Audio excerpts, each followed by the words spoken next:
एक बार ब्रह्मा जी ने राजा दक्ष को प्रजापति घोषित कर दिया। प्रजापति घोषित किया तो सम्मान समारोह रखा गया। सम्मान समारोह में सब देवता पधारे, भोले बाबा भी, विष्णु भगवान भी, ब्रह्मा जी भी, सब जने आकर बैठ गए। तो नेताओं की तो हमेशा आदत होती है कि थोड़ा देरी से आते। दक्ष प्रजापति भी थोड़ा देरी से आए ताकि लोग इंतजार करें। जब दक्ष प्रजापति देरी से आए तो सबने उठकर सम्मान किया, हा पधारिए पधारिए पधारिए। लेकिन 3 लोग खड़े नहीं हुए, भोले बाबा, ब्रह्मा जी और भगवान विष्णु। अब ब्रह्मा जी तो हो गए पिताजी, विष्णु भगवान हो गए परदादा। भोले बाबा ने सोचा हम में और भगवान विष्णु ब्रह्मा में क्या अंतर है, तो भोले बाबा भी नहीं भय। लेकिन लोगों की आदत बड़ी खतरनाक होती है, 100 लोग प्रणाम करें, एक व्यक्ति ना करें तो उसी पे नजर जाती है कि आखिर ये है कौन। सब तो प्रणाम कर रहे हैं, ये भाई साहब कौन है। तो राजा दक्ष ने गौर से देखा कि सब तो सम्मान कर रहे हैं, पर ये तीनों बैठे हैं, पर एक तो पिताजी हैं, दूसरे परदादा, ये तीसरे भाई साहब क्यों नहीं उठे, ये तो हमारे दामाद हैं। और जैसे ही दक्ष प्रजापति बैठा और बैठते ही सुनो सुनो सुनो, देवता चौंक गए कि मुख्य अतिथि का भाषण तो सबसे बाद में होता है, ये श्रीमान जी तो पहले ही दे रहे, लगता है कोई बड़ी बात, ऊंची बात है। हाँ भाई गौर करो, हाँ सुनाइए महाराज। अरे देवताओं, सभ्य समाज में एक भी असभ्य व्यक्ति आ जाए तो सभा का स्वरूप बिगड़ जाता है। तो सब एक दूसरी तरफ देखने लगे, भैया यहाँ असभ्य कौन है। राजा दक्ष बोले, तुम्हें दिखाई नहीं पड़ रहा ये नंगा शिव, न बैठने का ज्ञान न उठने का ज्ञान, हमेशा भूत प्रेतों के संग रहता है, भूतों जैसी आदत। तो किसी ने कहा सरकार तुमको इतने अवगुण दिखाई दे रहे तो अपनी बेटी का विवाह क्यों किया। राजा दक्ष ने कहा वाह, हम और अपनी बेटी का विवाह नंगे जैसा। अरे वो तो पिताजी की आज्ञा थी, वरना कहाँ हमारी सुकुमारी कन्या इतनी सुंदर, और कहाँ ये मरकट लोचन वाला शिव। मरकट लोचन का अर्थ होता है बंदर सी आंख वाला। अब थोड़ा नंदी तो फनफनाए, भोले बाबा अगर आपकी आज्ञा हो तो हम जरा इनको डेकाडोन का लगाएं। भोले बाबा ने कहा नहीं नहीं नहीं, शांति के साथ बैठो, ये ससुराल की गालियां हैं, किसी को विवाह में मिलती, हमें शादी के बाद मिल रही, प्रेम पूर्वक पाओ। अब बेचारा नंदी भी क्या करे, चुप बैठ गया।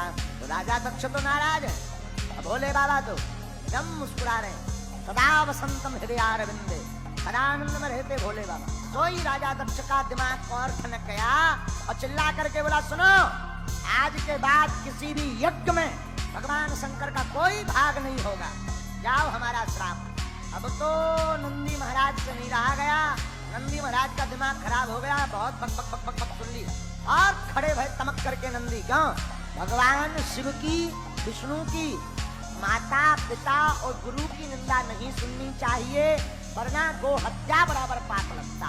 तो नंदी ने खड़े होकर के श्राप दे दिया, ए दक्ष, जब से आया बक बक बक बक बक किए जा रहा, जा हमारा श्राप है तेरा मुंह बकरे का लग जाए। भृगु मुनि जी वहीं पर खड़े थे, अपनी डांडी पर हाथ फेरते हुए भृगु जी बोले, ए नंदी तुझे क्या लेना देना, ये ससुर दामाद का मामला तू क्यों बीच में बोला, जा हम भी श्राप देते हैं, शंकर जी के जितने गढ़ हैं सब पाखंडी हो जाएं। नंदी ने कहा वाह, हमें पाखंडी का।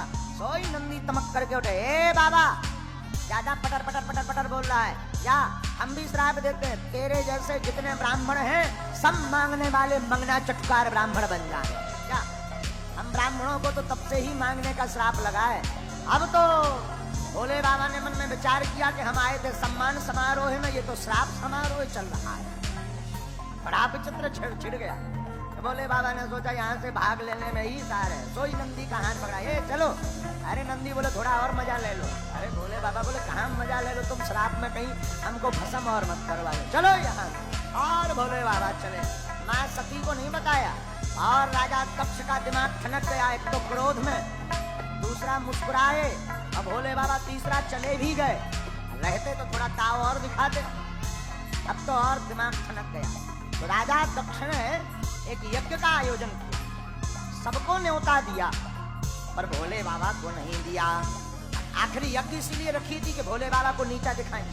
देवता भी बड़े चतुर होते हैं, कई बार पड़ोसी भी जले पर नमक छिड़कने का काम बहुत अच्छा करते हैं। तो जब यज्ञ के लिए सब देवता जाने लगे तो सब पुष्पक विमान कैलाश पर्वत के ऊपर से लिए जा रहे, हुन्न हुन्न हुन्न, हाँ चले जा रहे, ताकि भोले बाबा का ध्यान जावे।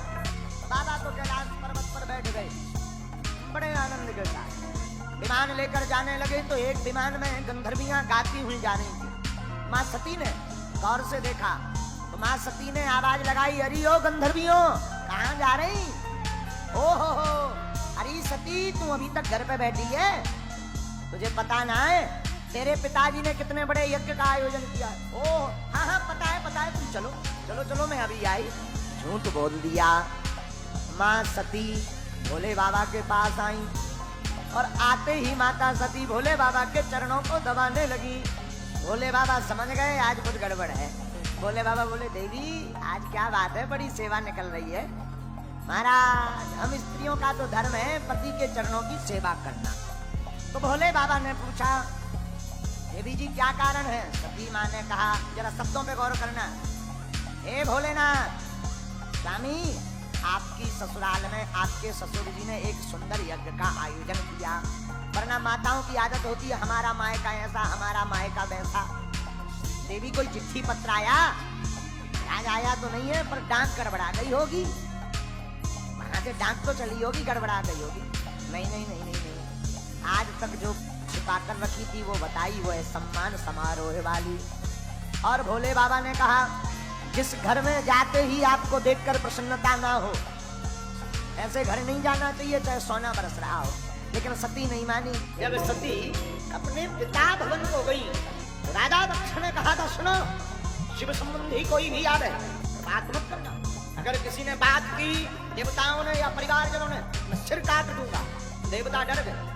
जो कल तक माँ सती को प्रणाम करते थे वो आज माँ को देख करके मुंह मोड़ रहे। बहनें जो कभी गले आकर के लिपट जाती थी, 16 बहनें थी सती, 15 बहन और 16वीं सती जी। लेकिन आज सती को देख करके हल्की मुस्कुरा करके भग गई। माँ सती पिता भवन को गई, कहीं पर भी सती को भोले बाबा का भाग दिखाई नहीं पड़ा। तो माँ सती को क्रोध आ गया, क्रोध में जल गई, आंखें लाल हो गई माँ सती की, होंठ फड़फड़ाने लगे। पूरे यज्ञशाला में भ्रमण किया, कहीं पर भी शिव का स्थान नहीं मिला। नाराज हो गई, होंठ फड़फड़ाने लगे, आंखें लाल हो गई, शरीर कांपने लगा। माँ सती क्रोध में भर करके बोली हे राजा दक्ष, अभी तक पिताजी कहती थी, आज नाम लेकर के बोला हे राजा दक्ष सावधान, तुमने जिस महादेव के साथ द्रोह किया वो भूत भावन कोई साधारण नहीं, त्रिभुवन पति है और आप शिवद्रोही हो। अगर मैं वापस ऐसे ही जाऊंगी तो भोले बाबा मेरी मजाक उड़ाएंगे। आओ दाक्षायणी, आओ दक्ष कुमारी, एक शिवद्रोही का खून मेरे शरीर में दौड़ रहा। राजा दक्ष याद रखना तुमने भोले बाबा का अपमान किया है, ठीक नहीं होगा, ठीक नहीं होगा। अब मैं अपने प्राण त्यागती हूँ ताकि कोई ये ना कह ले शिवद्रोही का खून मेरे शरीर में। और माँ सती फड़फड़ाने लगी, आंख लाल हो गई, शरीर कांपने लगा। देवता जितनों ने भी मुझे देख करके हंसी की है तुम सबके सब प्रणाम पाओगे। माँ सती के रौद्र रूप को देख करके देवता कांपने लगे। और माँ सती ने बार बार दक्ष की तरफ देखकर मन ही मन भूत भावन महादेव को स्मरण किया और कहा बाबा जितनी बार भी मैं जन्म लूं आपकी ही धर्म पत्नी के रूप में जन्म लूं, ऐसा मन में विचार कर क्रोधा अग्नि को प्रज्वलित करके शरीर को त्याग। हाहाकार मच गया यज्ञशाला में। माँ सती के साथ आए थे वो उपद्रव मचाने लगे। प्रभु जी ने अंजलि में जल लेकर के रक्षोहण किया। गण वापस गए। नारद जी ने सारा वृतांत भोले बाबा को सुनाया। बाबा माँ सती ने प्राण त्याग दिए। ओ हो। बाबा विश्वनाथ के मन में क्रोध भर गया और एक जटा निकाली, एक बाल निकाल करके जमीन पर पटका। विशाल काय शरीर लेकर के एक गण प्रकट हुआ। वीरभद्र भगवान की। हे वीर जात तेरा कल्याण हो। नाम पड़ गया वीरभद्र। जा करके राजा दक्ष के यज्ञ में खबर लो जरा। वीरभद्र ने भूत प्रेतों को लिया और भूत प्रेतों को लेकर के चला वीरभद्र। विशाल काय तूफान आता देख राजा दक्ष डर गए। तब तक प्रभु जी ने कहा भाई ये तूफान कैसा? किसी देवता ने कहा तूफान नहीं है, ये भोले बाबा का कोप है। भोले बाबा नाराज हो गए और वीरभद्र ने जैसे ही यज्ञशाला में प्रवेश किया तो देवता भागने लगे।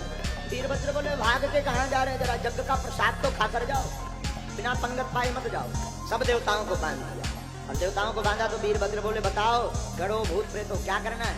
तो जो गण पहले आए थे वो बोले सरकार ये जो पूखा देवता है ना, पूसा देवता, जब हम पिट रहे थे ये बड़ी दांत दिखा रहे थे 3200।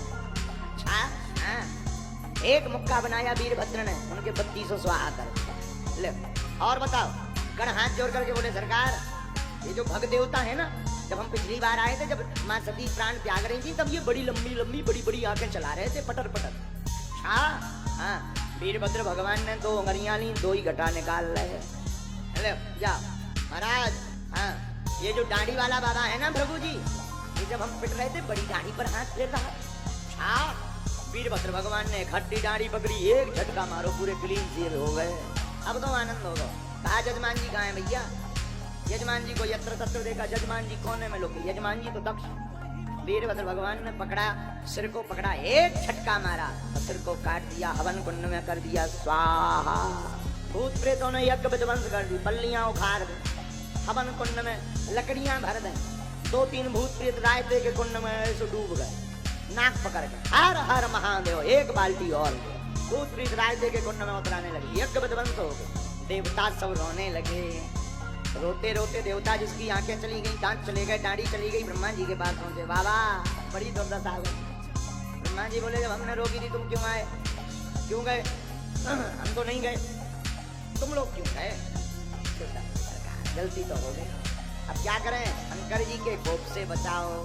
भैया चिंता मत करो, भोले बाबा बड़े प्यारे हैं। भोले बाबा थोड़े में प्रसन्न हो जाते, थोड़े में रुष्ट हो जाते। चलो, सब देवता भगवान भूत भावन भोले बाबा के पास आए, दिव्य स्तुति करने लगे। बाबा मुस्कुराए, कहो ब्रह्मा जी ये देवता क्यों ले आए? ब्रह्मा जी बोले सरकार आपके गरम ने इनकी दुर्दशा कर दी, हाथ फिरवा भी ले आए कि कछू तो क्या। शंकर जी बोले जब उपद्रव ऐसा करेंगे तो दंड पाएंगे ही पाए। अरे सरकार आप तो विश्वनाथ कृपा करो, बताओ क्या कृपा करें? पहले देवता भृगु जी बोले महाराज हमारी तो पूरी दाढ़ी चली गई, लंबी लंबी दाढ़ी रहती थी, आदत थी हमारी, बात करते थे तो हाथ फेरते, अब काय में हाथ फेरे? देखो बाबा पूरी दाढ़ी तो नहीं आएगी पर आगे आगे की आ जाएगी, काम चल जाएगा। अरे बोले मरते क्या नहीं करते, भागे भूत की लंगोटी गई, जाओ महाराजा। बाबा ने कहा तथास्तु। तो आगे की थोड़ी थोड़ी सी दाढ़ी शुरू हो गई, तब से जब फेंच कटिंग शुरू हो गई। पूछा देवता आए, बोले महाराज हमारे तो 3200 चले गए, एक भी कम से कम दाढ़ी ही छोड़ दे। सवाल तो आते लड़का लोचन, अभी लोचा ही नहीं खा पाए। शंकर जी बोले लोचा ही बंद कर, कुछ नहीं खाना पीना है, एक काम करो आज से तुम सत्तू खोल के पिया करो, सत्तू खोल लिया करो, पी लिया, जाओ तथा जय हो बाबा, कम से कम प्रसन्न हो। दूसरा देवता है भग देवता, महाराज हमारी तो दोनों आंखें ही चली। शंकर जी बोले देखो भाई आंखों का स्टॉक तो खत्म हो गया, आंखें तो मिलेंगी नहीं, एक काम करो तुम अपने मित्र की आंखों से देख पाओगे, जाओ हमारा आशीर्वाद है।